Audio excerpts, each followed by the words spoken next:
Welcome back दोस्तों, एक बार फिर से आपका स्वागत है 90.8 FM 24 पर। और आप सुन रहे हैं इस वक्त मेरे यानी आरजे सनी के साथ कार्यक्रम प्रज्ञान। और जैसा कि दोस्तों इन दिनों कोविड के जो संक्रमण के केस हैं वो लगातार बढ़ रहे हैं। कुछ अच्छी खबरें भी आ रही हैं, जैसे कि लोग ठीक हो रहे हैं, एक दूसरे की मदद कर रहे हैं, बहुत सारी समाज सेवी संस्थाएं आगे आ रही हैं, एक दूसरे को इस परिस्थिति से बाहर निकालने में मदद कर रही हैं। तो इस बीच प्रशासन की तरफ से क्या प्रयास किए जा रहे हैं?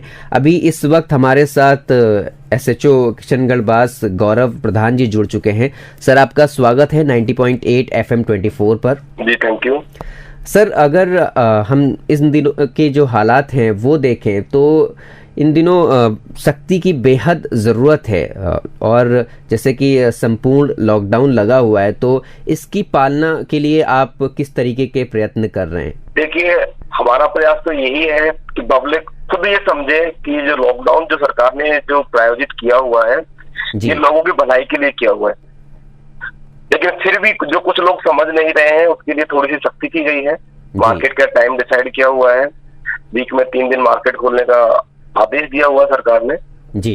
इसके बाद भी जो लोग बेवजह बाइक पे घूम रहे हैं उनकी बाइकें जब्त की जा रही हैं जी। लोगों को क्वारंटाइन सेंटर में क्वारंटाइन कराया जा रहा है। और फिर भी अगर कोई लोग नहीं मान रहे हैं तो उनके खिलाफ महामारी अध्यादेश में मुकदमे भी किए जा रहे हैं जी। आप जिस तरीके से एक्सपीरियंस करते हैं चीज़ों का, जो आप मुआयना करते हैं, उसमें आपको क्या लगता है, लोग अब पहले से ज़्यादा सावधानी सतर्कता बरत रहे हैं या फिर अभी भी लापरवाही उसी तरीके से चल रही है?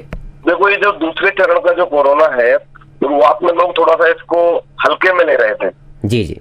लोगों को बार बार समझाया जा रहा था, लोगों को कम समझ में आ रहा था। लेकिन जैसे जैसे चीजें बढ़ रही हैं लोगों को समझ में आने लगा है, लोग नियमों का पालना करने लगे हैं जी। फिर भी जो कुछ लोग इन चीजों को नहीं मान रहे हैं उनके लिए हमने इंतजाम किए हुए जी।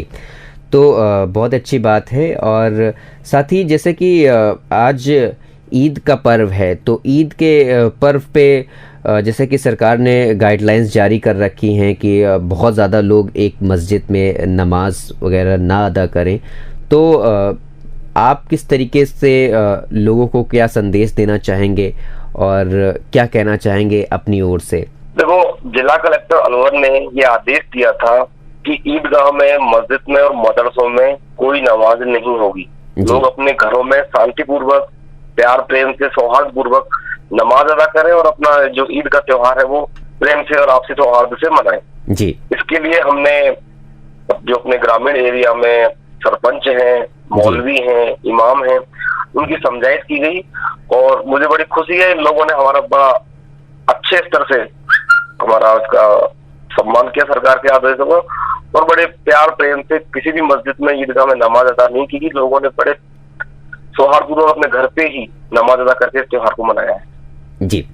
सर, एक और बात मैं आपसे जानना चाहूँगा कि अभी हाल ही में सोशल मीडिया पर देखें तो बहुत सारे ऐसे चीज़ें वायरल होती हैं, जैसे कि कहा जाता है कि भाई कई जो दुकानें होती हैं वो सेटल डाउन होता है और अंदर से वो खुली होती हैं, उसमें ग्राहक बैठे होते हैं और शॉपिंग चल रही होती है।